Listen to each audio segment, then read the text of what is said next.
Is nothing sacred now? Is nothing sacred? Nothing British safe from these Americans? We had James Bond, the most British of fictional characters after Hyacinth Bouquet and Victor Meldrew, becoming an American franchise. It's new. It's that most British of football teams. The Glasgow Rangers. We are being taken over by Americans. I mean, green and white didn't work for us. Charles Green coming in after Craig White. The sign was there, so maybe we should take more encouragement for the fact it's the 49ers.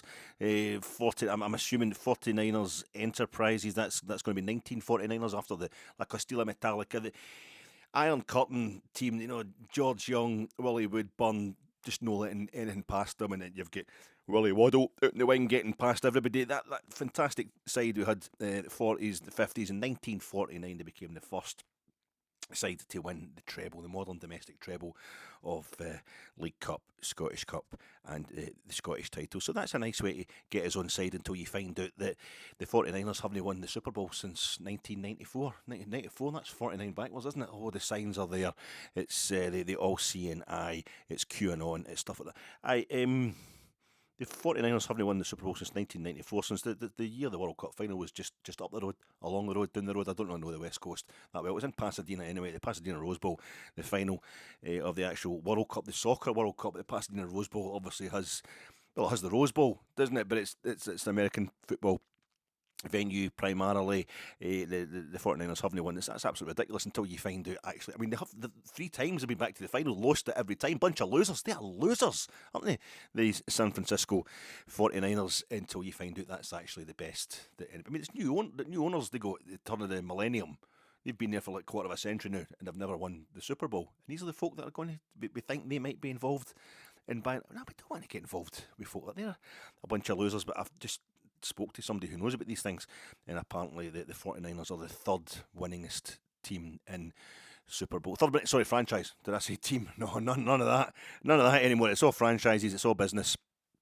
They're the third most winningest kind of thing in the Super Bowl history. They've won it 5 times. The Dallas Cowboys, America's team, they've won it 5 times. You know, get them Dallas Cowboys, America's team, Cowboys. You get proper yeehaw type stuff going on there. But no, it's the Pittsburgh Steelers won it 6 times, and the other ones, the Pittsburgh Steelers, the Pats, the New England Patriots. I mean, New England Patriots, playing red, white, and blue. It's a bit staunch as you can possibly get, but no, we don't get them. We don't get the Chicago Bears. I don't know where they are. And I mean, I remember Mike Ditka's Chicago Bears, just a bunch of Grabowskis. Maybe it's the Polish thing that's pitting us off. I don't know. Arthur Boric's maybe getting influence here. I don't know. It's these 49ers we're stuck with. They're named after panhandlers, literally named after gold diggers. And that's who's going to be coming in to have a wee bit of influence on Rangers if, in fact, they've got anything to do with it. Joe Montana loyal? Is it the Joe Montana loyal? No, Joe Montana, he played for Notre Dame. He played for Notre Dame. Our Lady, they don't really want to be involved with Notre Dame, but it turns out the owners of the 49ers are heavily involved with Notre Dame, so I don't know if they don't really know what's happening. They don't know what this guy, Parag Marath, is up to behind their back, the fella who moved them from Candlestick Park to the Levi's Stadium. We can do, we're getting a wee bit of an upgrade on their capacity, if nothing else. Apparently this guy has the power to do that, but we're getting ourselves a bit excited ahead of things. Look, I didn't leave my heart in San Francisco, but I did leave the £7 cagoule that I got for Decathlon and Braehead in Nashville less than a year ago. It's the back end of March into April. I would have told you if you watch this pod at all. You're just sick of me going on about my wee holiday in Tennessee, and that was last year. That was while there was still a semi-normal president in charge of the beautiful US of A. Let's not judge a country by its leaders, but I was in Nashville and we need to hire a car. And the wee Kagul thing, it's like, I don't know if it's Kagul a brand name? It certainly was. If it is, then it wasn't a capital K Kagul. It's just a wind cheater thing. It's the kind of thing. I wore it to iBooks. So I wore it on the podcast, the post-match reaction pod. Gersnet post-match reaction pod, myself and Colin Armstrong stood outside Ibrox just minutes after the final whistle in the greatest match of my life, the 3-1 win over RB Leipzig. RB Leipzig, a franchise team, a team owned by a massive drinks corporation. And that's the happiest moment of my life when we beat them and we got into the 2022 Europa League final. That fantastic semi-final second leg at Ibrox that night, and one of the goals scored by Glenn Kamara, who ended up at Leeds United. I don't know if that's anything to talk about, but that was phenomenal. And I was wearing that kind of wind sheet. I think it used to have a wee orange kind of zip thing on it, and I thought, oh, folk will think I'm trying to be uber staunch if they see me running about the streets and all that. But at Ibrox, obviously, it fits in perfect having something on it. I wasn't meaning, no offence to the Orange Lodge or whatever, I wasn't actually meaning it like that. It just so happened it was the only one that wasn't probably green in the £7 section in Decathlon Braehead. That's where I go to get all my gear. You know, I'm one of the guys. Go on holiday. I'm at that age now. I'll go and get my £2 trainers with the four white stripes down them, the upside down whoosh tick thing. From I get them at Decathlon for my holidays every year, and I'd bought this wind cheater probably in about 2003 or something, and it just it had lasted. It had lasted the test of time. Never the trendiest.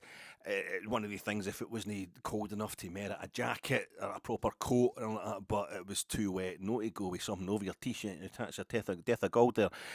I wore this kind of wind cheater thing, £7, and I'd also got a £2.50 baseball cap. No, an MLB baseball cap. No kind of merchandising on that any stretch of the imagination. Just a £2 navy, hardly big enough when you stretch it to its last little whole thing to get over this massive napper of mine, but it just needs must. And I had these things, and I left them in the back of an Enterprise a saloon car in Nashville Airport. That's why, and they're still there. And I've told you about this holiday that I went last year. I went over to Tennessee, and we're in Nashville for a few days, and to get from Nashville to Dollywood, basically the Dolly Parton theme park, which is near Pigeon Forge. I drove through a time zone, and I always wanted to drive in the States, so this is what it was all about. And I'm driving on the interstate and stuff like that, driving the right side of the road in the big American car. It was just flipping great fun. Dream come true stuff. And we drove from Nashville, we went to Dollywood, a few days in Dollywood, and then we left there and we went and got to Gatlinburg, and then driving from Gatlinburg up through the Smoky Mountains, oh my God, into Cherokee, the Cherokee people of the eastern seaboard, and went to where did we go after that? We stayed there for a night, and we drove to Chattanooga. We drove to Chattanooga, the Chattanooga Choo Choo. We saw the Chattanooga Choo Choo, and we drove to Chattanooga, and then we come back up after a night there back to Nashville, and we spent the Grand Ole Opry and stuff like that. And then you did the whole thing where it was Enterprise rent a car. I use Enterprise in this country, in Scotland, in England, down to Wales sometimes. I'll go and hire an Enterprise rent a car motor for the one on Oswald Street in the town, just next to Oswald's. I go there. Do you know there's actually what is it, Our Lady of Perpetual Succour or something? There's a kind of nunnery training school or something between Oswald's and the NCP car park that's got Enterprise rent a car in it. That's something I don't know. So it's in there.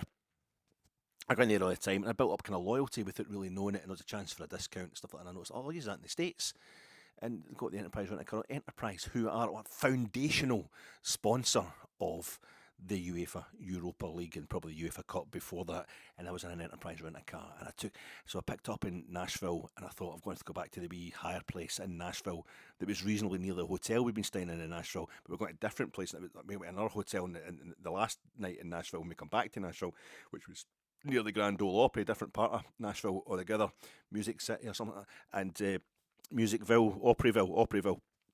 And as I phoned up, I was like, do you have to go back to the actual office? We're going to just go to take it to the airport. Could take the actual you can corral. They call it corralling it. It can be corralled at the airport. You don't have to drop it off at the same office. So I just drove. It's fantastic. Driving into the airport, right, and the boys are waiting, the young guys are waiting, working it proper, American type stuff. The young fellas probably, college, their fellas are probably millionaires or something like that. And this is working their tickets, young men, and you got to tip. No, it's tipping in the States everywhere. It's just tipping. And all I had on was $7. I had $7. I just rolled them up. Like, there you go, son. Thanks very much, mate. Thank you, sir. And they just dealt with it. Fantastic. America, land of the free. If you're white, absolutely phenomenal place. I love the States. And I just by accident in the rush to get out the motor, and because it was kind of warm anyway, I hadn't picked up my week ago and my baseball that I'd left in the back of the motor because it'd been a bit damp. But we brought the weather with us, but it was and now it's coming back. It's like it's a return journey. That loop that we thought we were taking, when we went from Nashville to Pigeon Forge to Gatlinburg and then the thing is, we through the Smoky Mountains and we got to Cherokee. And we're staying the night in Cherokee, just in a wee kind of Holiday Inn, a wee cheapo motel basically. And we went to this big casino across the road. That's a casino. It's basically Indian reservation. and you go in, and it was absolutely massive. It was like a spaceship had landed in the middle of this tiny. It was like the place in First Blood. There's just a few things off the main road. But there was this massive building across the road, and it's like a spaceship. This whole world. It was basically Las Vegas within these walls of this huge casino in Cherokee, and within that there was like a whole floor owned by Gordon Ramsay. There's a big Gordon Ramsay. There's a massive kind of, I don't know, it was little spotlights making up this huge 30-foot wide, 20-foot high Union Jack or Union flag. It was made out of spotlights. I don't have to worry about the fish. And it was fish and chips, and there was a whole food court that was all Gordon Ramsay stuff. And Gordon Ramsay, of course, he's got his place in Ibrox. He played for the Rangers, didn't he? Gordon, kinda, almost, maybe. And this, we go for Cherokee, and we come up to Chattanooga, and then we come back up to we crossed into North Carolina, but you come back into Tennessee, and you go to Chattanooga, and then you go back up to Nashville. It's like we're doing a loop, completing a loop, but now it's like that car. Enterprise Rent-A-Car, Europa League, Rangers being in the doing so well in Europa League, probably what's attracting these investors. I don't know, I've got in my mind that somehow it's all coming back to us if this happens at all, if this investment happens at all. They get bubble gum, they'll get Pepsi Cola, Coca-Cola, comic books, it's stockings, they're not called American Tan by accident. They get institutionalised racism that would make even us blush, and I think we invented it, but it's America, it's a phenomenal country. In so many ways, we're now looking not at FTP, but it's FFP, as 49ers Enterprises, run by Parag Marath, is creating this buzz around Rangers. He might be going to take over. They might be going to take over. They might be going to inject us with all the cash we wanted. It's not so much like 1985, was it, when from Reno, Nevada, the one and only Lawrence Marlborough took over. Bought out Jack Gillespie, because at that point it was like, all right, it was a kind of behind the scenes thing. I think it might be the front page of the Rangers News. I've got all my old Rangers Newsies there. I should have checked that out. But it wasn't really something that was sending everybody crazy. Rangers were a bit crap, and that's all there was to it. But then this David Holmes came in. They brought him for Falkirk. David Holmes, he's going to be a chief executive acting on behalf. Oh, that's good. Well, hearing that they're going to change the wage structure, that can't be right. We're not going to start spending money, big money on players. That's not going to happen. And it was just the moment it hit, of course, was April 1986. It wasn't about 6 months later. Jock Wallace has been sacked as Rangers manager. Graham Souness is going to come in as player manager. Just collapse, basically. It's just below that level of excitement, because nothing's confirmed at this moment in time, but nobody's denying it either. People who should be denying it aren't denying it. Therefore, hello and welcome to your Fat Ek. Even if it doesn't happen, at least our profile has been raised, and we look as if we're worth taking over, and it now looks to me anyway as if Patrick Stewart was at it all along. But if it's a leveraged buyout a la the Glazers at Manchester United, he will need a Glazier. You're not going to get away with that stuff at Rangers. Has he learned nothing about what we did to the fat man from Newcastle? Reaction Pod coming to you in association with Gersnet. I've just been on it. I've just finished on Gersnet. That's why it's taken me so long to get anything up. Friday I'm usually doing a preview pod, and I forgot the game against St Mirren's Saturday. It's a Saturday, so it's just because my mind's been spinning with all this. So I've been on Gersnet with Brian, who just congratulations from a Fat Ek podcast, Brian, on your recent nuptials. Brian there got married. All the very best to him and his better half from everybody here at the Fat Egg Podcast. That's just me. It's just me. A huge production team in the background. It's just me, and it shows. So that was Gersnet Friday night pod. It was myself and Brian talking about stuff that's maybe been happening during the week, and I don't mean the guy Taylor departing the training staff. Sponsored by that, and sponsored by films set in San Francisco. Heat, is based on an original story, something that happened in Chicago. The Bears, it should have been the Bears. Heat, based on an original story, of something that happened in real life in Chicago, but set the film, Michael Mann film, set in LA. It's an LA crime saga eventually, but I'm going to have to transfer that. I'm going to start thinking of all the great films set in San Francisco, and so far what I've got is Vertigo. Obviously Vertigo, one of the greatest films of all time, Kim Novak. Do you fancy her, or do you secretly want to dress up like her? What's happening? Don't mention that to Americans, just depending on what Americans you're talking to. And there's So I married an axe murderer. So I married an axe murderer. Heed. That's a classic set in San Francisco. And then there's all the Planet of the Apes stuff. Well, at least one of them. It's the Golden Gate Bridge that they're swinging about and that kind of thing. I don't know if they're all set in San Francisco. I've not watched the whole franchise there, but it's quite good. Caesar. Oh no, I get it. See, it's not working. It's just not working at all. This association with the 49ers. Caesar's the top. That's Billy McNeil lifting the European Cup. Oh, but maybe that'll be us soon. Maybe we'll be lifting the big-eared trophy. We're all getting excited. We're all getting very excited, aren't we? Everybody's suddenly back on board, and I can't help being old man bitter about it. You're welcome. You're welcome. I did all season, all that for years now. I've been saying we should be more proud of what we do in Europe. That's what's attracted this investment. If this investment is actually true, if it's going to happen, if the investment wing of the San Francisco 49ers, Parag Marath being chairman of 49ers Enterprises, who has basically taken over at Leeds United about 2 years ago, is driving them back towards the Premier League in England. If they are buying into Rangers in anything approaching the same fashion, it seems to be the model now for successful European football clubs, if they are buying into us in the kind of levels that we think they are. And it's no coincidence that this first broke around about tea time on Wednesday. I think in the morning, Wednesday morning, the news also broke of the 3.6 million shares that had been floated. I don't know what they do. They make them available. I don't know what you do with these shares, but there was a shares thing going on, 20 pence a share, and we thought, what's that all about?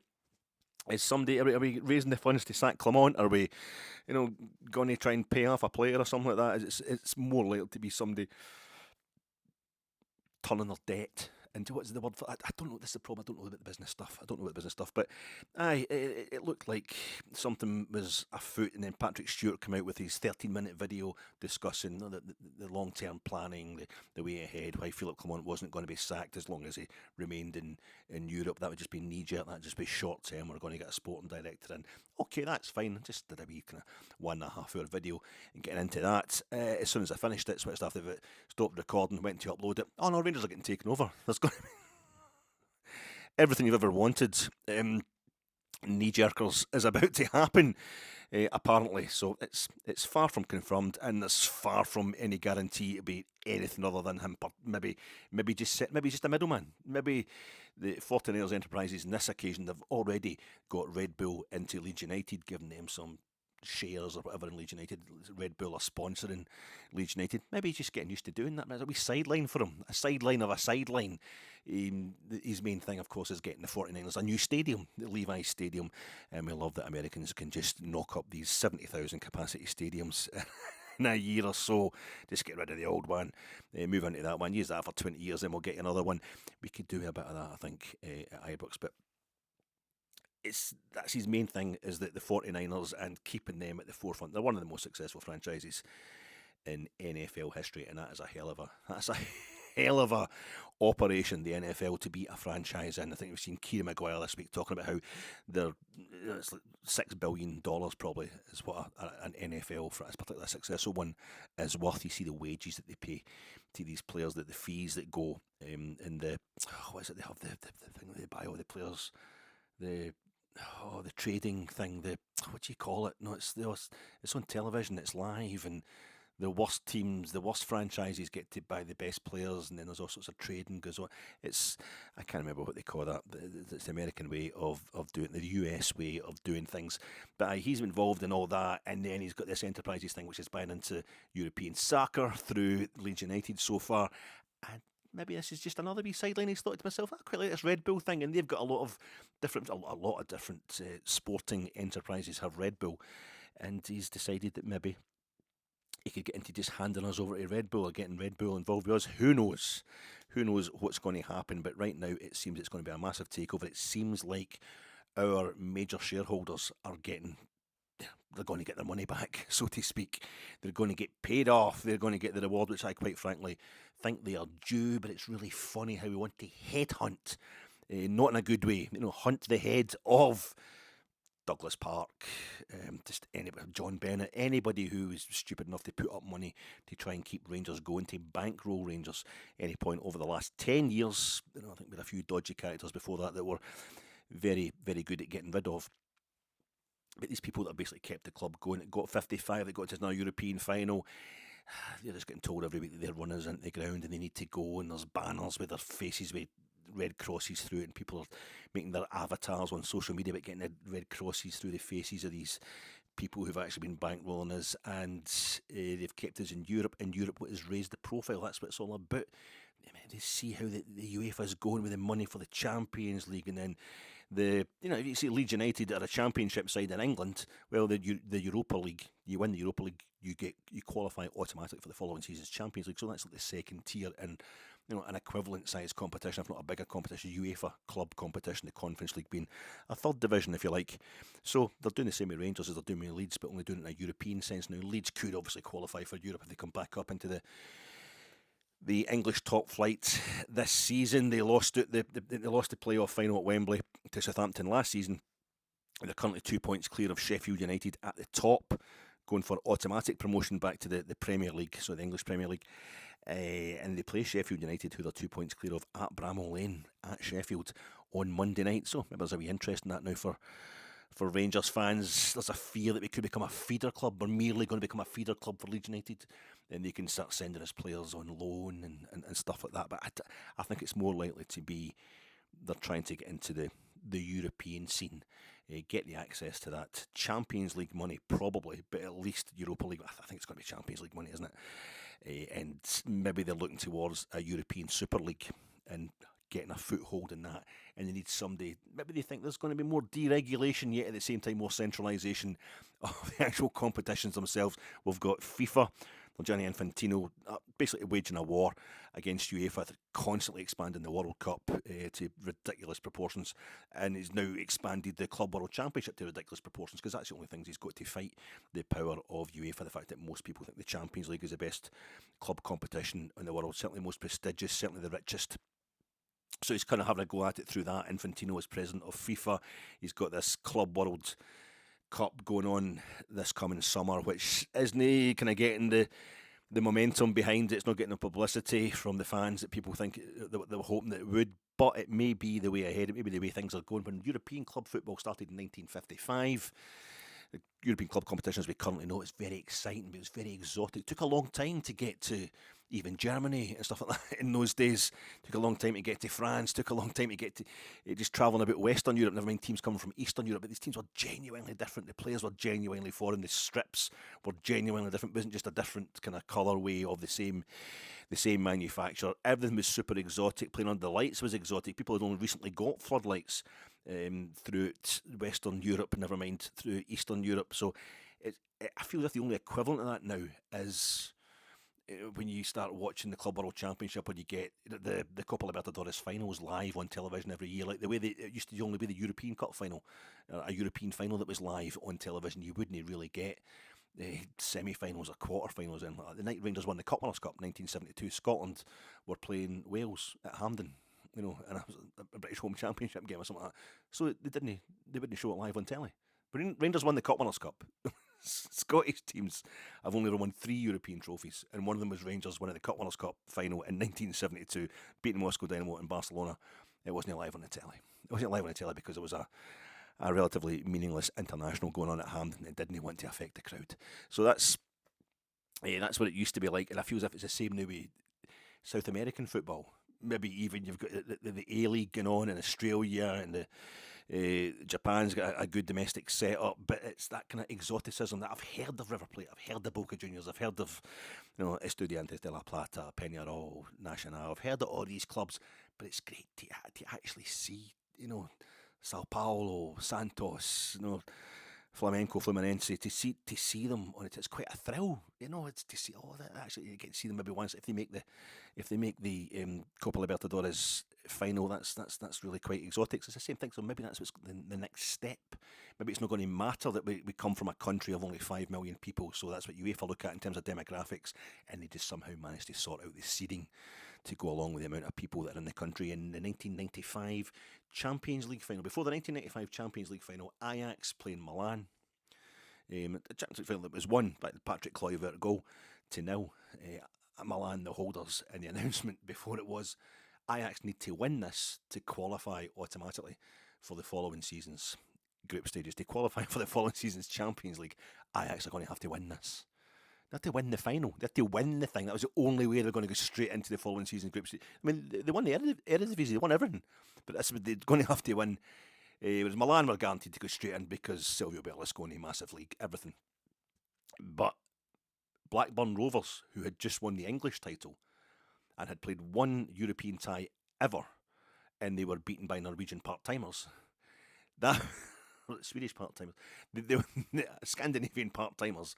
Blackburn Rovers with Shearer and Sutton and all that, they were going straight into the Champions League the following season. Whereas Ajax, who'd won the Cup Winners' Cup, the UEFA Cup, and 3 previous European Cups, they were going to have to go up because there's 50, 60 million people in England with televisions, whereas there's only 16 million or whatever it is in the Netherlands. That's how it basically works with UEFA. But if that all breaks down, and with the increasing deregulation of television and what have you, and streaming services and that, it's just going to be about what kind of size of club you are. The fans coming into the stadium will be the most basic asset. They'll be just to give you a kind of base level of financing. But we've got NARSA, we've got ORSA, we've got fans all over the world. Maybe that's what's going to happen. It's going to be a world club game from now on. When I'm talking about the 49ers being the winningest Super Bowl club, or the third winningest, joint third winningest, whatever. That was 2 rival leagues, wasn't it? Originally, the Super Bowl, the first couple of Super Bowls at 67, it started. Again, bad connotations. Excuse me, I'm choking on our newfound riches. I thought it was 1967. No, don't tell me. Was it the Pittsburgh Steelers beating the Kansas City Chiefs? It was somebody, but it was Green Bay Packers. It was Green Bay Packers beating the Kansas City Chiefs. But it was the National Football League against the American Football League, at that point in time, because it was 2 rival leagues. We're talking about Rangers getting beat by St Bernard's. The only other time we'd lost until Berwick in 67. The only other time we'd lost in the Scottish Cup to a lower league side was St Bernard's of the Scottish Alliance League back in the 1890s. And St Bernard's joined the Football League, the first division in Scotland the following season, and won the Scottish Cup the season after that. It was the same with the NFL and the AFL. They were rivals. It's the college football is the big thing in the States. That's the one that's kind of in the blood over there. The NFL was a bit tacky, trying to set up football, a gridiron for professional, purely professional, obviously openly professional basis in the cities that didn't have the big universities, the big colleges. It was a bit tacky, so it was also a bit of a fight to get people through the door to start with. It wasn't always guaranteed to draw a crowd. So you got these rival leagues, and there's a National Football League, American Football League, and that to me, and they basically then, the winner of each realised, there's another team out there that could actually be better than me. It's a kind of unifying of the belts type thing. So they would play each other in the Super Bowl final. It's Super Bowl, so it wasn't a final. They'd already had their final. But then, after a few years, they called it the Super Bowl, and then they changed it to the unified both of the leagues, but they became conferences. And you get your NFC and your AFC. Well, they're the conferences. That's the old leagues that used to be. That's why you would have 2 different franchises in the same city. I don't know if the Jets and the Giants were on the go at that time, and I think LA Rams, Oakland Raiders used to be the LA Raiders, or became later. I don't really know the game that well over there. I had an interest in it at one point, but that's why you would have the different teams. They would play in different franchises, different conferences, because it used to be in different leagues, and then that which is they unified the 2 of them. And I thought the same thing was going to happen when we had the big scare. We thought it was a scare that the European Super League was going to take over. And it was going to take over from UEFA competition. I think initially we thought that, and we didn't know how it was going to affect domestic competition. Were they going to try and play in both these clubs, these kind of super clubs that we've got throughout Europe? Their money, their financial strength had been compounded, augmented by the Champions League continually rewarding their monopolies. So we can't argue, because we helped. We were in it right at the very start of the Champions League in '92. We were one of the core organisers of it. Campbell Ogilvie was right in there. But I thought that's eventually what's going to happen, because remember, like, Bayern Munich didn't want to take part, did PSG not want to take part in the European Super League, but like Juventus, Real Madrid, Barcelona, they did, and there was some teams were more interested in staying with their fans than others. No wonder Fenway Sports Group wanted to take Liverpool into it. We don't understand. For them not to understand the feeling of the Liverpool supporters is quite something. But they're also going with their own sporting instincts, all coming from the franchise system of America, from the Boston Red Sox and the MLB. This is what you do. You just go where the money is, and you just get rid of relegation. There's no relegation in this state. You maybe get your franchise completely moved. You go to another city if it's no profitable enough. The most famous example probably being the Brooklyn Dodgers going to, I can't remember where. I can't remember what city they went to, but it was LA. They ended up being LA, but the San Francisco Dodgers at some point. But anyway, they get moved to the other side of the country, so the Brooklyn Dodgers were lost, and the Mets come in to try and take their kind of support. But they just moved them completely, because there was a lot of affection for them, but they weren't making the money, they weren't making the moolah. Cash rules everything around. Make cream, get the money, dollar bill, yo. And I felt as if that was going to happen here with the European stuff. We'd end up with the Super League, the ESL versus UEFA competition. We'd have the Champions League one season, or Champions League on one side, if you like, running simultaneously and against, in competition with, but not direct competition with, the European Super League. And it would be the various TV deals, etc., over a few seasons. Then eventually you maybe have a week, and we've already got Super Cups. We've got Super Cups in UEFA competition. We've got Super Cup in Spain and Germany and all that. You get Super Cup, which is basically the Community Shield. And I think the Community Shield is basically a Super Cup in England.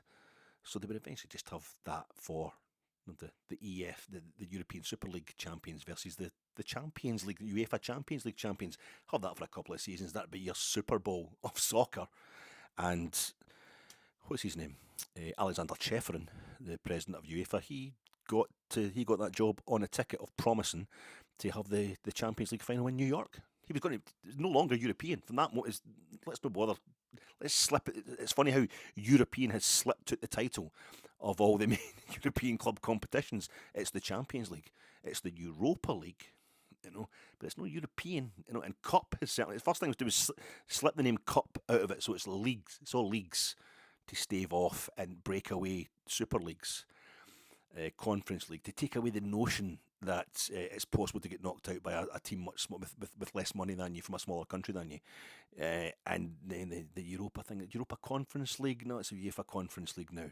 The European aspect of it gets squashed. It's getting kind of silenced as well. So maybe this is what's, in that respect, what I'm trying to say is, if you could remove Leeds and Rangers from the demographic of their entire league system, the reason that Bournemouth are more attractive to foreign investors than Rangers, despite being a tiny team, if it could just be about the size of support you've got, worldwide, Rangers are massive, and they're so much bigger than Leeds United. We are indeed one of the biggest clubs in the world, so it'd be nice if that's what we're kind of tapping into. But I do find it at this moment in time a wee bit, it stings a wee bit. So many people just hammer into the people that have been putting money into the club, that have been bankrolling the club. Get to hell, Douglas Park. Get to hell, Clermont. Even Belgium. What do you know about football? But Americans that we've never heard of. Americans that don't know anything about soccer, as far as we're concerned. I never met you, don't know anything about you. Come on in. I've not been this excited since Craig White announced that he was taking over from David Murray. That worked out fine, didn't it? That worked out fine the last time. Make it really enthusiastic about somebody we didn't know really that much about. It seems, this obviously, Parag Marath is definitely a dude, definitely a player, knows what he's doing, but we don't know exactly what he wants to do with us just yet, and it's sure to be very painful for somebody anyway. If he does get involved, we're going to be okay. Yeah, we're going to be okay, you say. Aye, that's a fucking shock. It's almost like I've been saying for ages. It's not about me. So it just feels as if we spent time. We're Rangers. We're massive. As long as we keep going to the games and showing potential investors that we are colossal, one will come along. We weren't downsizing. We were streamlining. We were getting ourselves so that we could be taken. So there wasn't so much debt. It was so badly organised. There wasn't collapsing round about the seams. Somebody could come in and see us at least trying to be self-sustaining. So we're not leaking money left, right and centre, as John Bennett was more than willing to admit at the beginning of the season.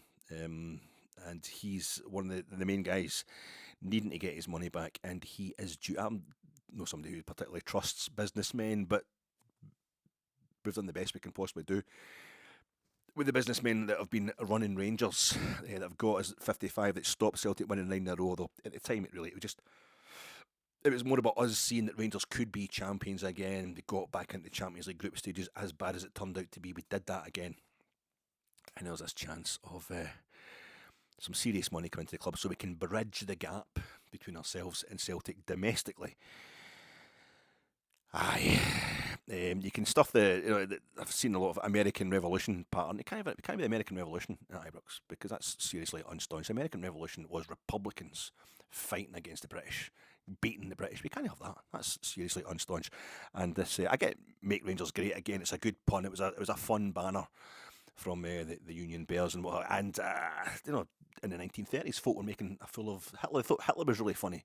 We used one ball at the Albert Hall, and his wee toothbrush moustache and stuff like that. But he ends up murdering 60 million people, as a result of the Second World War. 6 million directly, 6 million innocent people directly in the Holocaust. So I feel as if the stuff to do with Trump, anything to do with Trump, who is vermin, who is filth, he's just a man-child, a rapist, probably in a paedophile way as well, a good friend of Jeffrey Epstein's, just like our own dear Prince Andrew.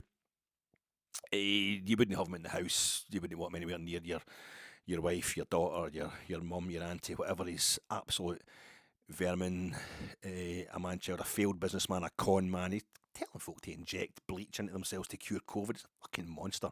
The fact that he's in charge, the fact that he's been elected is the real worry there. But I don't hold that against the States. I don't hold that against the USA. I do kind of, I suppose, for the people that voted for him, but I can see why they voted for him. The same stuff's happening over here. Elon Musk, same thing, just destroying people, taking people's lives away, taking away anything that seems in any way caring, because they have got so much money, they don't have to worry about that, and they are children who have been allowed to just basically give Europe to Russia. So I don't like who's in charge of the States right now, but it's a country I've been to a few times. I love the USA, and the USA is starting to love football. And the one thing I would say is I was saying this in the Jersnet podcast tonight, or earlier tonight, with Brian. Brian asked the question. It's a great question. Would you rather this than a state, a kind of state ownership by basically Qatar, UAE, Saudi Arabia, something like that? Aye, damn right I would. Damn right. Those are states that would just make you think, I don't know if I can go back to Ibrox. So maybe I can't. Maybe that means I'm not entitled to have a go at the people who've been trying to organise boycotts of Ibrox this season. But for me, that would be beyond the pale. That'd be a nightmare scenario if that happened. So America is the other place. You'll get Todd Bowley at Chelsea. The Kroenkes, is he still involved at Arsenal? I don't really keep up with these things. I've been so deeply involved in circling the wagons in my Rangers life over the past decade. I've lost track of a lot of stuff going on in England. But it'd be very difficult to miss the fact, Tom Brady, Karen's brother, he's when she went to West Ham, he came in and took an interest in Birmingham City. Although I think their ownership model is quite complicated. A lot of folk involved there. Say 49ers Enterprises heavily involved in Leeds United. There's the chap that owns Bournemouth, who bought into Hibs recently. He was at the LA the Vegas Golden Knights NHL franchise. He was there. You got obviously the super famous actor guys, Wrexham. Is there anybody else I'm missing? There's probably hundreds of people I'm missing. So many folk getting involved. I am now wondering, as I said on the Jersnet pod tonight, and I probably said it earlier tonight in this major rant of sheer excitement pouring forth, that Patrick Stewart, coming from Manchester United, who had this American owners, he was there for years at that time, and obviously involved in the recent takeover or the buy-in by Jim Ratcliffe. Is this why it took us 6 months to get a new CEO? And even when John Gilligan came in as acting chairman, and he was we're going to have to get the CEO, it took to December before we appointed. Bisgrove left in June, didn't he, to go to Saudi? Was there some sort of negotiation going on with Patrick Stewart? If you can get us this much, you use your contacts in the States or whatever. Can you get us American owners? Can you get us somebody in to buy this club off us? Because there is no appreciation whatsoever for the people who are in charge of Rangers just now. That a possible situation, they just don't have the levels of money required to turn us into the force we want to be. I was thinking some sort of holistic, as Patrick Stewart himself was saying on Wednesday, this kind of holistic model where we just look after ourselves. It's kind of growing our own players, sort of kind of organic, a bit woke, maybe a bit vegan, but no, it's drill, baby, drill. Let's get in there and let's get in there and just buy hunters of big glamorous players for hunters of money, because that is the Rangers way. I've been saying this a few times during the week there, but how, just looking at the state of things with Rangers just now, maybe we should have, people are always saying this, maybe we should have just started with kids when we started back in 2012 in the lower leagues. We started 2012-13 season in the lower leagues. Maybe we should have got the kids in and just grew this crop of youngsters who apparently we're all going to grow up together and all be brilliant at the same time. For what reason? Because that's what we fancied, because that's what we wanted to happen. It doesn't work like that, and I felt there was a very important thing going on there, and there was a lot of people questioning if we were the same club, which obviously we were.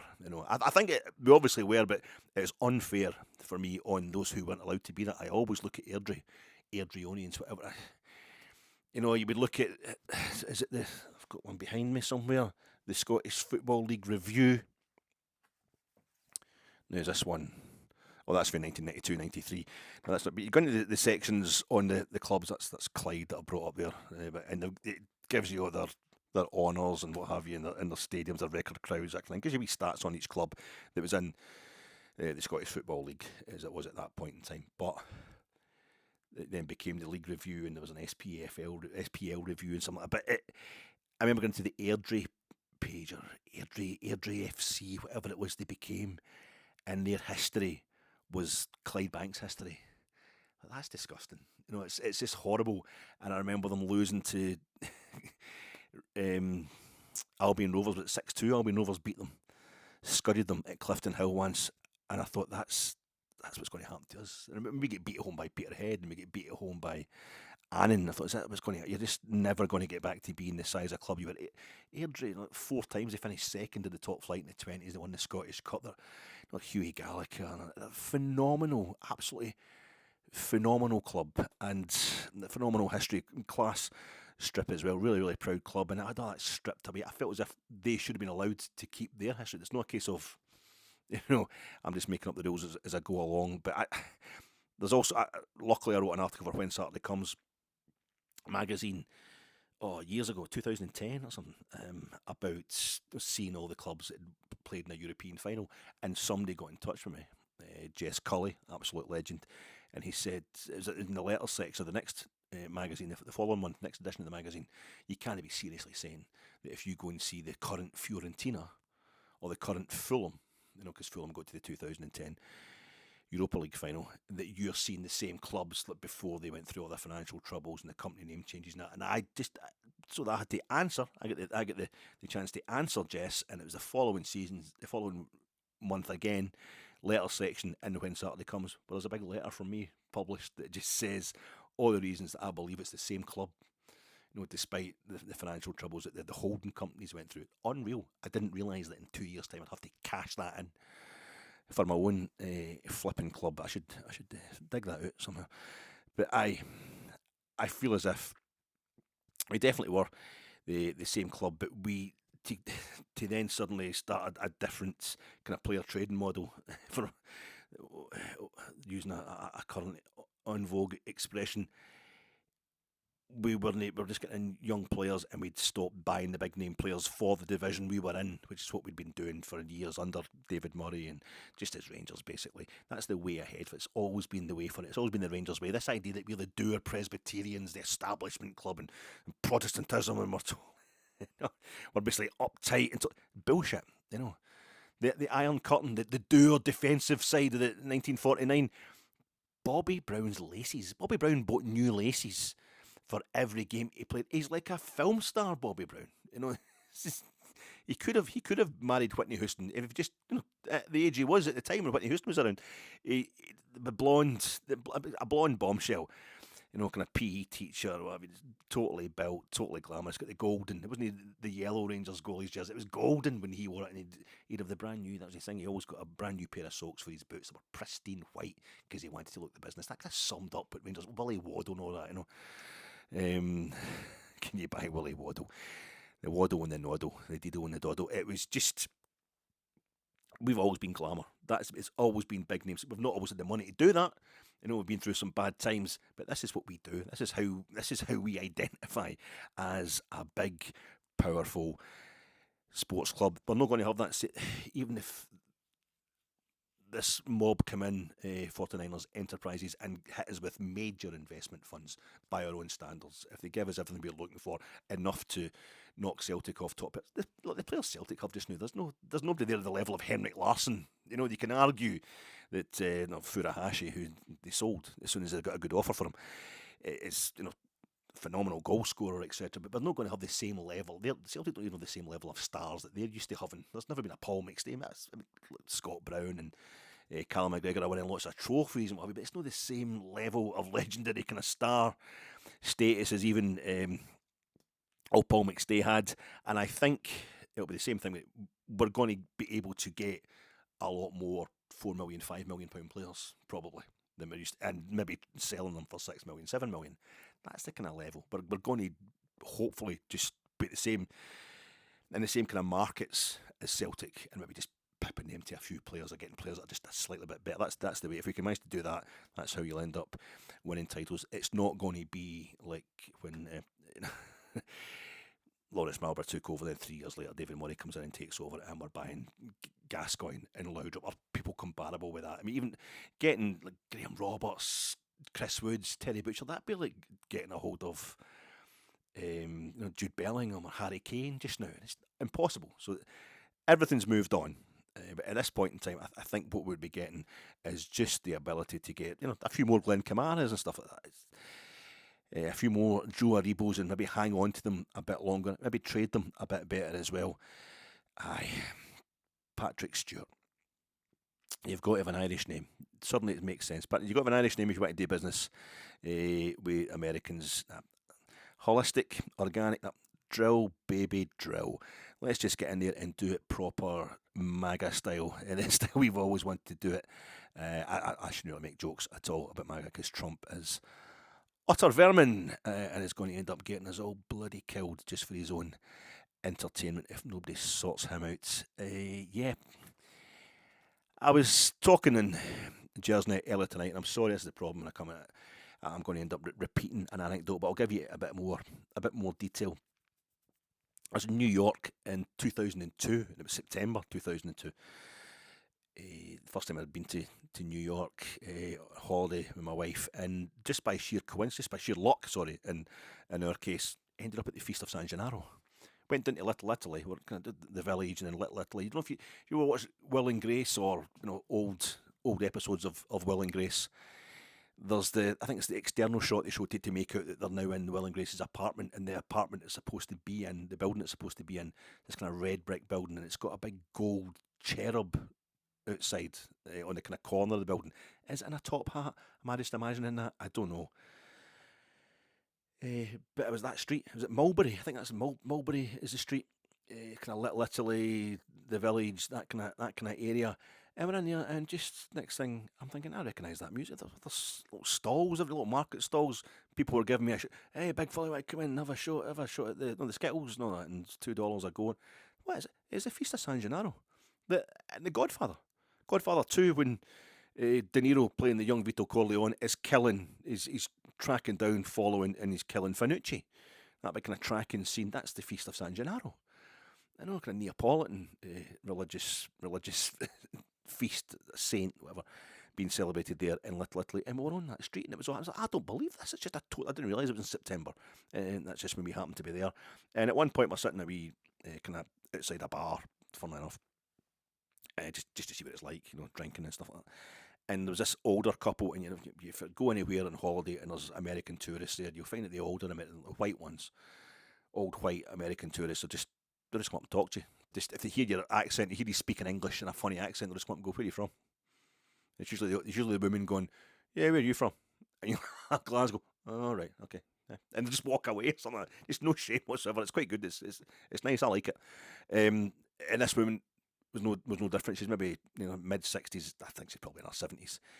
And she just turned to my wife and I, and she's like, "Hey, you guys, where are you from? You get a funny accent. Where you get?"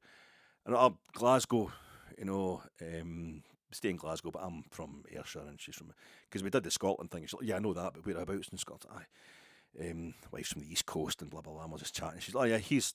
Just nods towards her husband, who's just sitting there, just like leather skin and all that, just looking like he's got $1 million. Maybe not looking like $1 million. Just that total American retired bloke who's worked business his whole life, plays a lot of golf, and he's just yeah, just kind of tuned out. And he's Scottish as well.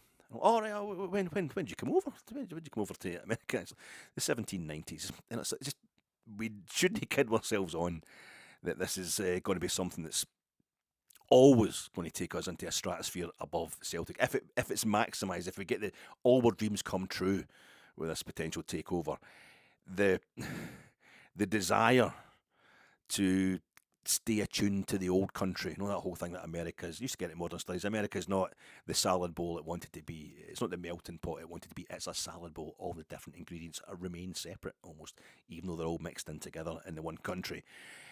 And you'll find that the Scots, there's obviously so many people in America are descended from the Scots, so many people are descended from I think the Germans used to be the biggest kind of ethnic heritage of most people in the States.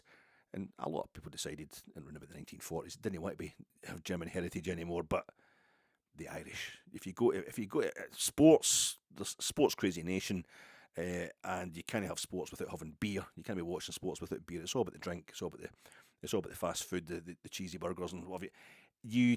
You got to have the beer, and if you're going to have a beer in the States, you've got to be Irish. You've just got to be Irish. You know, with a heavy hint of Catholic Irish. That's what it's going to be.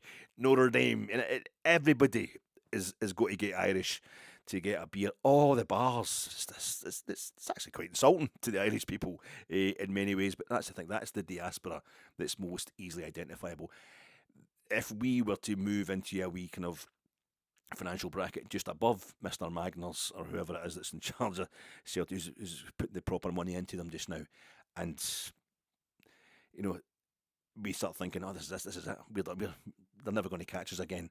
Celtic are just the most attractive prospect to American investors I can possibly think of. The whole Irish thing there, it would just go crazy. You go crazy for it over there. That's one that you would actually. I know we've got the MLS, and they're trying to start their own league. They have got their own league on their own soccer set up over there, but they still hark back to where they're all descended from, the countries around the world, the old world that they're all coming from. I think who was it? It was Kieran Maguire, the investment expert. All this stuff I'm quoting you. Most of it's coming from the Rangers Review, Sky. Maybe even something for the Daily Record. I've even taken to watching their podcast. Keith Jackson, my God, what's happening here? Was it Richie's off the scale? Wealth off the radar, Craig White. So, but when you're hearing what you want to hear, this is what you'll do.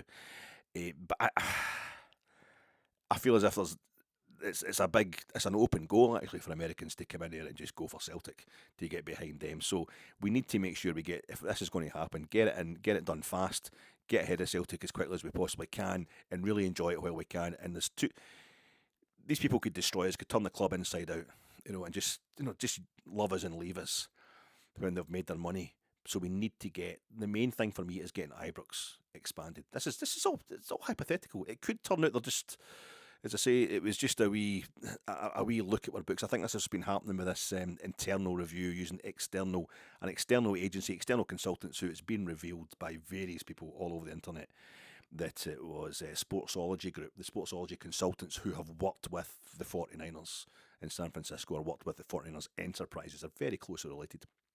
So they could come in and they could just they were just sussing out what's happening there. They're looking at Auckland Howie, they're looking at how the whole club is run. They might just want to come in, do a tiny bit of investment, buy a few shares, or maybe just use as a feeder club for Leeds, which would be horrific, or maybe say to hand us over to Red Bull and just get a wee kind of middleman fee, get a wee percentage or something, and Red Bull treat us kind of soberly as well, and don't really put much money into it. It could all be a lot of nonsense out of nothing, and maybe timed so that the season tickets sales will get a boost and they'll get a bigger return. But if it comes in at the level that we suspect it's going to come in at, it looks like major shareholders are getting ready to sell, as they've been trying to for years. And I want Ibrox at least up to 60,000 capacity. I want 72,000. I think it's just the year 1872, 1972. Make it 72,000 plus. I think like 50,000 is big. 50,000 is solid scale for a modern football stadium. 60,000 is impressive. 60,000 above is impressive. 70,000 is evil. 70,000 is just proper evil. Anything above 70,000, fantastic. So I would go for 72,000. Just rebuild the three sides that aren't the main stand. And the main stand facade is listed, but I would rebuild the three newest sides, if you like, of Ibrox that were redeveloped by Willie Waddle. Maybe make them 3 tiers, a bit like the Benito Villamarina blue version of the Real Betis Stadium. It's got 3 tiers, or you could have that thing where you get big tiers of seats, and if you imagine like the front of the Brimlin, the Govan, and the Copeland are all kind of standing, safe standing, basically terracing. That would ratchet the capacity right up and probably make a fantastic atmosphere, as long as everybody who wants to remain seating can get allocated, alongside their pals and what have you. But to go back to Hampden, the SFA have said they've got no problem with the multi-club ownership model, as long as they don't own another Scottish club. 49ers Enterprises can come in and do whatever they want. So the SFA are even being compliant as usual because they're all Masons. Excuse me. It is that model. It is that modern ownership model. We should get that, and I think we need to obviously try and win the Europa League and try and win. Try and win the fucking Champions League as far as I'm concerned, but try and win the Europa League, maybe even the Conference League. Just get a European trophy under our belt, something that we can keep forever, something the memory of which, have that on your record, and then have the stadium from a practical point of view expanded and ready to be full and get us in a financial even keel with Celtic, who have got basically about 9,000-10,000 more season ticket holders, or the room for them anyway, 9,000 or 10,000 more seats in their stadium than we have in ours right now. It's the way the modern kind of football ownership is going for clubs that want to maintain themselves at the size that Rangers want to maintain. They get the Red Bull Group, they've got clubs everywhere. They've also got Jurgen Klopp now as well. You've got Bragantino in Brazil, RB Leipzig in Germany, RB Salzburg in Austria, New York Red Bulls, and have they got anybody? They must have somebody in Australia. They've usually got somebody in Australia, these groups. You also got the City footballing group, also most famously for Manchester City, but they've got Girona in La Liga, Palermo in Italy, Troyes in France, Lommel in Belgium. They've got the Yokohama Marinos in Japan, Melbourne City, and women's teams as well, and obviously New York City. The City group has also got Montevideo City, Torque in Uruguay, and Bahia in Brazil. So there's plenty going on there. There's plenty going on in these groups, these multi club owning corporations. Of course, Red Bull into motorsport and hockey. So I think the European Hockey League, they've got teams in Berlin and Salzburg, something like that as well, all over the place.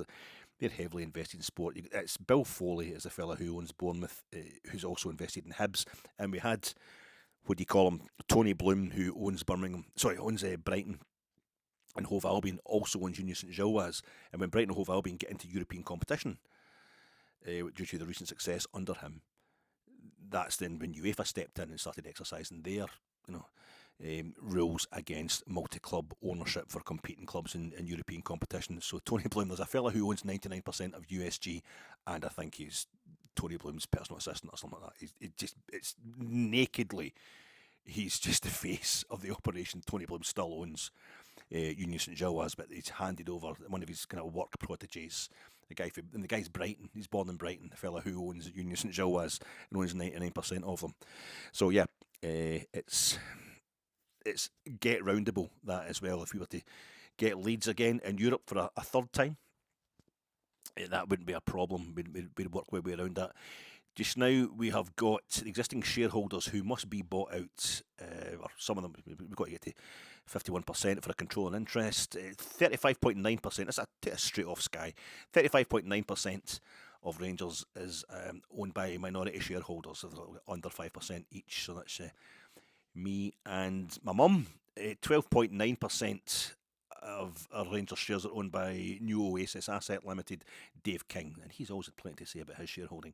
11.5% is Douglas Park, then you get 10.2% for George Taylor, and 9.5% Stuart Gibson, 7.1% is John Bennett, but I'm hearing that he's absorbed most of the debt.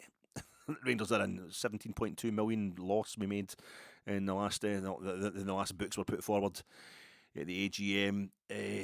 So the man needs bailed out. He's done his bit. 6.9% Burita Investments Limited, 6% Perron Investments Limited. So that's Vita Perron there has got her hooks into Rangers. Perron Investments LLC. These are the people that need putting right financially. They need setting straight. I think most of them have earned it. You get your three bears in there, and then King, Paul Murray, and John Gilligan, with as well we managed to get the club back from the Easdales and what's his name, the Sports Direct fella that was at Newcastle, that had his clause in Newcastle. We managed to hound them out, and we got decent. I think we've learned then the difference between evil investors and people with the club's best interests at heart. Ultimately, they're always going to want their money back, and that's what these guys do. And I think they should get it back, even if this takeover doesn't happen. And it absolutely will happen. But even if it doesn't happen, and it will happen because it needs to happen. But even if it doesn't happen, why are you being so negative? We've just been advertised across the whole UK. By Sky and by the tabloid press, all over Twitter, all over social media, as being somebody who's a massive concern, who are ready to be bought, who are an exciting club to own. And we've also been advertised to some pretty serious business and sporting circles, and sport is so much business in the States as well, in the US of A. And even if it doesn't happen, it's like that Andrew Carnegie thing, and how appropriate, Alec. That's fantastic that you're so poetic, you've managed to use an anecdote featuring a Scottish-born businessman and philanthropist. Just try to ease his guilt. He was as horrible as anybody else in those days when it came to stuff he did to the workers, but definitely a philanthropist in later light, trying to assuage his guilt. But Andrew Carnegie, starting off in Scotland, then getting even bigger in the USA. He didn't. Was it Carnegie? It'd be really embarrassing if it was no Carnegie. Maybe it's Ford. I don't know. But somebody come up to him in a restaurant and just kind of pushed through his security or whatever. Come up to him and just, sorry to disturb you at your meal, Mr. Carnegie, but I want to be a businessman like you. I want to make a fortune like you. How do you do it? Can you just give me a secret? Tell me your secret. And he just kind of whispered to him, and he just pulled him in closer and said, right, this whole restaurant, look at it. And he looks around, and everybody's staring. Everybody's staring at Andrew Carnegie's table, and this guy is talking to him and says, they don't know what I'm saying to you. And if you can't make that work for you, if you can't earn money off that, then there's nothing I can do to help you anyway. And he said, and I think we're in that kind of situation ourselves just now, where if this level of interest, media-wise, etc., if we can't cash in on that, maybe not, if it doesn't happen through 49ers Enterprises, then we should make it happen through somebody else. We're going to be okay. It's that thing of, you're welcome, as I was saying earlier on. I was getting a bit bitter about it.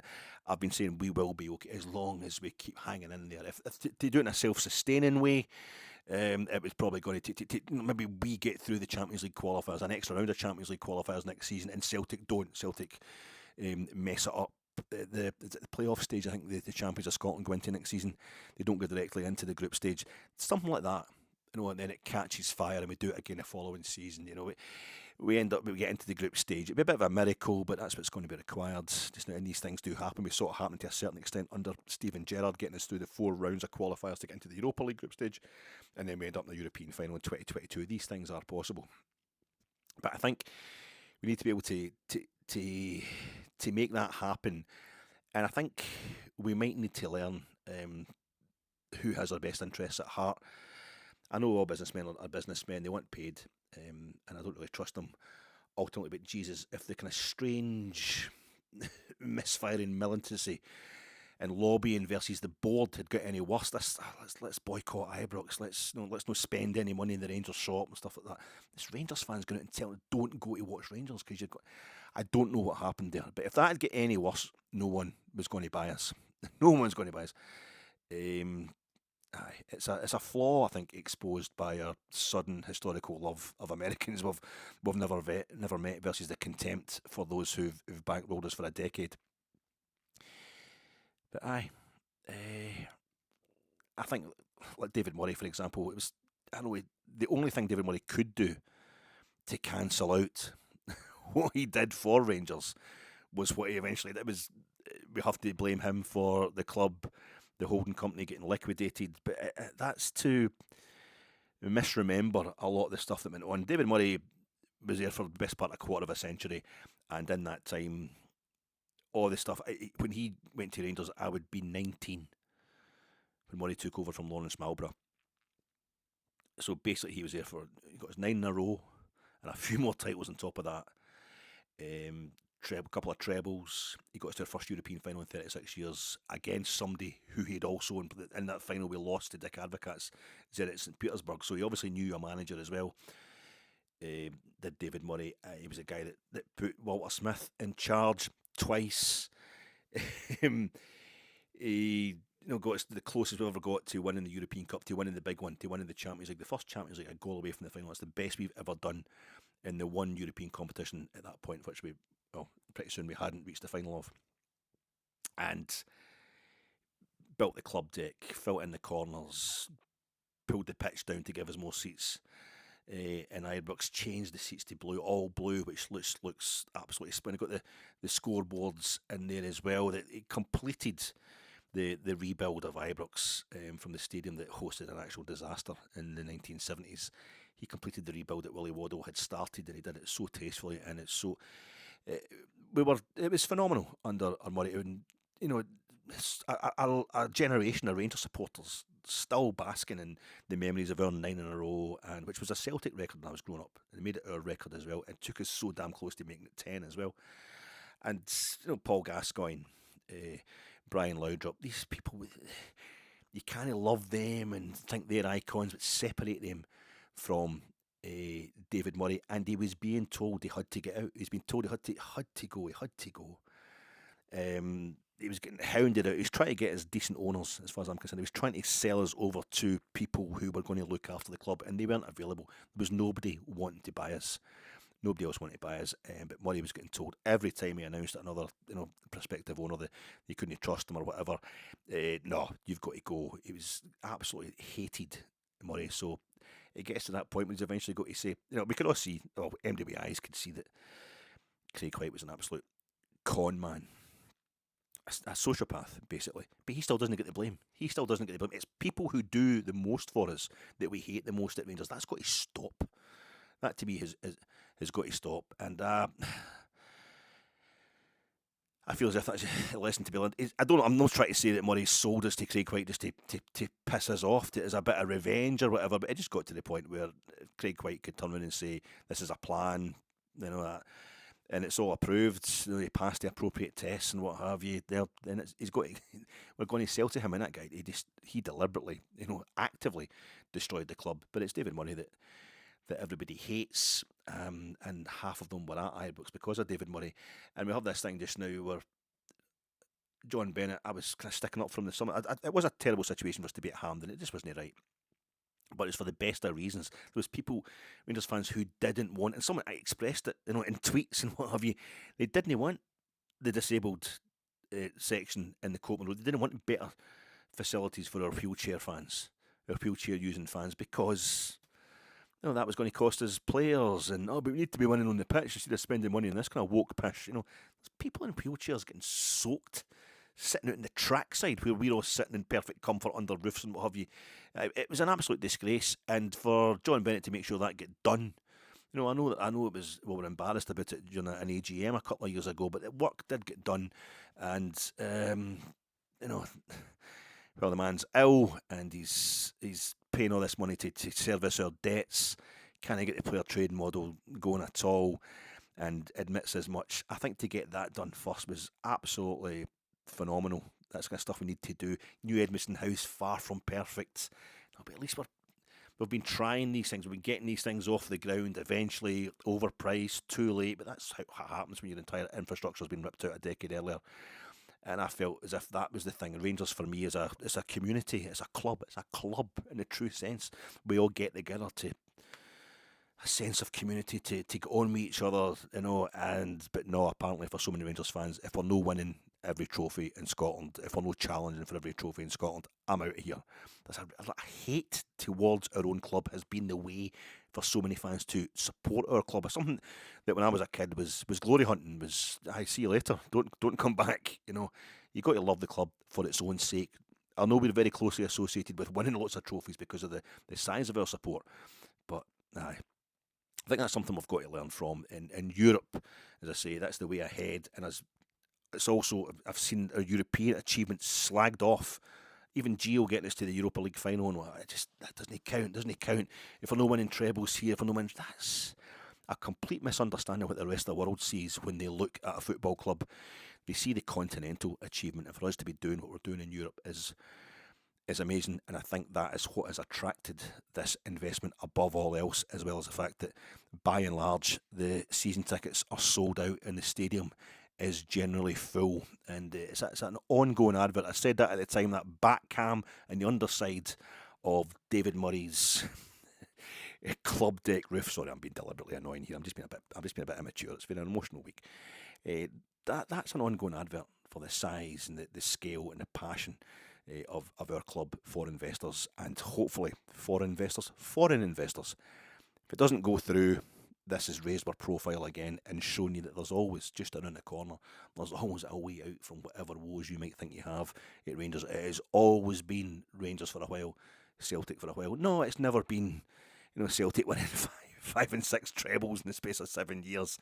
Okay, but then it had never been Rangers doing the shitter as well, because suddenly the HMRC had to make an example of somebody because of these fucking American companies that they refused to take any tax off. Rangers was perfect. We were an establishment club, so we thought no benefit whatsoever to the powers in London or whatever like that. They're quite happy to let the working classes take it in the neck, but plenty of profile. No big loss in the tax front to HMRC, but plenty of profile to just make an example of us, and nobody could see that coming. So yeah, it's hopefully we're eventually going to get to that situation. I thought it was going to be 2032. I had 20 years in my head for us to get back to that point where we are, at least winning as many domestic trophies as Celtic. But I always wanted us to prioritise Europe, to do better in Europe. Because I've lived through the decades where we were making a fool of ourselves in Europe, and it's awful, it's crap, and you can tell that's where the real prestige is. So that seems to be what's got us the ability to potentially get there by maybe the end of the 2020s, get to that point a bit quicker, where we are starting to win league titles and back-to-back league titles and doubles and trebles again. Listen, folks, it's past midnight, and I still haven't done my preview for the St Mirren game, or even talked about the fact we'll play Fenerbahce. But I think I'm sorry if it's been a bit ranty and ravey. I just need to get it out of my system. I need to get it up there on the pod as well, so this is Alex's initial feelings. This is Fat X's initial feelings about the biggest story to hit Rangers this season, and potentially, if it all goes according to plan, the potentially the biggest thing that's happened to us since the shittest thing that ever happened to us. The shittest thing that ever happened to us obviously was 1971, 2nd of January 1971, but the infrastructural business side of things affecting our on-field achievements, our on-field successes. It was definitely 2012, and here we are, hopefully getting back to an even keel. I'm going to just put this as a standalone podcast, and I'll knock up a very quick chat about getting Fenerbahce in the Europa League and a wee preview of the game against St Mirren tomorrow. That'll last about 5 minutes, but I'll get that up after this one. Trips, thanks for your time.